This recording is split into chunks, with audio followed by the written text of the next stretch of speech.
government put pressure on the RCMP to release information so that for political reasons? Absolutely not.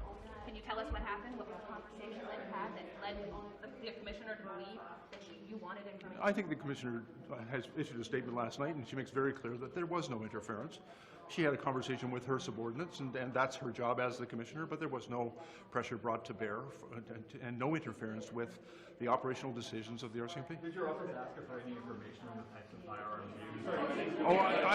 As the Minister of Public Safety, I was routinely briefed by the Commissioner and her staff on the ongoing events in Nova Scotia. And so I was being frequently kept up to date. That's part of my responsibility as the Minister, or was my responsibility as the Minister of Public Safety. We have two officers making allegations that there was political interference here. What do you say to what the officers are saying, and just where, in your mind, where did the All I can say, first of all, I don't know either officer. I've never had a conversation with them, but there was no political interference, and I was sure of that. Did the government ask the RCMP to give you the names of the weapons that were used so you could use it in your gun announcement? No, and I'll help you recall that when we made the announcement, and I spoke to the issue, and I was asked very specifically by members of the press about the weapons, and I made it very clear that that was an operational issue, that and that information should only come from the RCMP and not from us. Now, the opposition's not satisfied with the blanket denial. They're saying there's still questions. We have conflicting testimony from the handwritten notes to what they're hearing from the government. They want more answers. Would you be happy with some sort of committee investigation or something to take part in order to get more answers? First of all, I have absolute respect for Parliament and the choices it makes and how it determines to deal with these issues. But I am very, very comfortable that there was no interference in this case. I've made that statement in the House. The Commissioner has also made that statement confirming that there was no interference in this case, and so that's the information we've provided. Have you spoken with the Commissioner? No, I haven't. Good enough when we're I'm sorry, Rafi? Our statement's good enough when we're talking about the potential interference of a police commissioner and information flow. No. There was a suggestion by somebody I'd never spoken to, but I'm just advising you, and I'm advising Canadians through you, that there was no interference in this case. There was no pressure placed upon the RCMP, and no interference with their operational decisions. This is actually an important line between government and the operations of the police commissioner and the RCMP. It's a line that has always been respected. Both the commissioner and I respected that important delineation of responsibilities. When I was public safety minister, the commissioner had a responsibility to account for the actions of her service to the ministry. But at the same time, at no point in time could there ever be any interference in an ongoing investigation, and that includes the communications with respect to that investigation. The commissioner even said, I'm yelling over my friends here.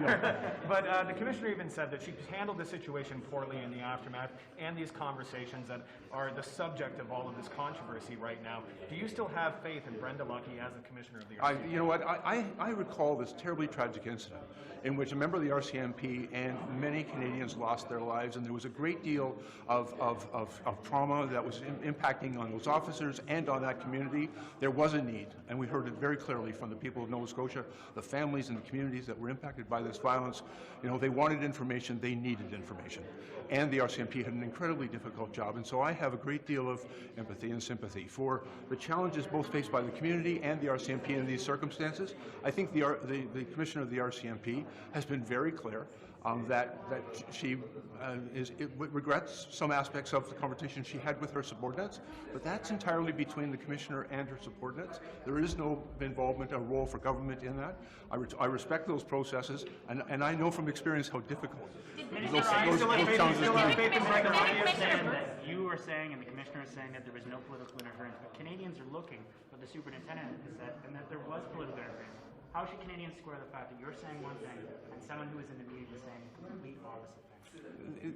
The Superintendent obviously came to his own conclusions, and his notes reflect that, but I'm telling you, and I would tell the Superintendent if I spoke to him, that I made no effort to pressure the RCMP to interfere in any way with their investigation. I gave no direction as to what information they should communicate. Those are operational decisions of the RCMP, and I respect that, and I have respected that throughout. But did the Commissioner promise you that she would get you information? No, she did not. And just to be clear, because you didn't directly answer, do you still have faith in Brenda Lucki as RCMP Commissioner? Of course. She has a very difficult and challenging job. The circumstances of the terrible tragedy in Portapique, Nova Scotia in 2020 were unprecedented and incredibly difficult and traumatic for not just for her, but for her entire force and, of course, for that community. And so I understand the enormous challenges they face. It's also important that the work of the Mass Casualty Commission continue. You know, they issued a very extensive report on some of the, very significant communication challenges that existed in the immediate aftermath of that event. And that information is important to inform the families and the victims and the communities about what really happened in this event. And they need and deserve those answers. We are reaching out to the two officers to try to get to the bottom of how they got the Can I tell you, first of all, that would be entirely inappropriate for me to do so. It's the work of the Mass Casualty Commission. My interaction as the former Minister of Public Safety was at that time the Commissioner of the RCMP, and I do not have any direct intervention or connection to the men and women, her subordinates within her service. Do you agree with the assertion that releasing more information about what happened with the shooter, the gun, or any more details would have jeopardized the investigation? Again, that's not for me to say. But can I just also remind you that we campaigned in the summer of 2019 that we were going to strengthen gun control and ban military-style assault rifles.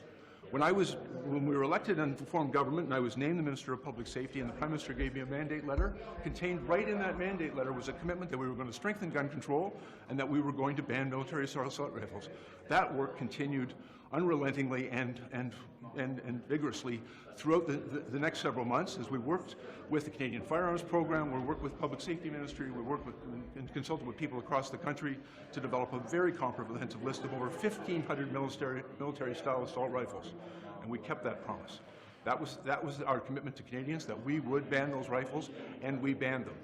And we now know that weapons like this have been used in mass shootings at École Polytechnique, at a mosque in Quebec, and they've been used to murder police officers in Moncton, they've been used to murder police officers in Meyerthorpe, they've killed worshippers in Christchurch and at the Tree of Life synagogue, and they've killed little kids in places like Uvalde, Texas, and Sandy Hook. And so, in banning those weapons, I believe that we have made Canada a safer country. We've made it more difficult for people who are intent on mass murder to acquire the instruments and to gain access to firearms that are used in those mass murders. And I think that was entirely appropriate, necessary, and frankly, one of the great lessons for us of the terrible tragedy in Nova Scotia is that we need to do everything possible to keep our communities safe, and that includes restricting access to those weapons designed only to murder people from people who are intent on doing so. So why are Brenda Lucki's colleagues throwing this accusation at her now? Again, I'm not going to comment on. Commissioner Lucki is responsible for her organization. She's the commissioner of the RCMP, and she's obviously had a number of conversations with her subordinates, and that is her job within the service. I am not going to, quite frankly, I'm no longer the Minister of Public Safety, but even as the Minister, I've always been very mindful of my responsibility to first of all, to hold the Commissioner accountable for the work of her service, but not to ever direct her in operations, which includes investigations and communications about those investigations. Thanks, everyone. Thanks very much.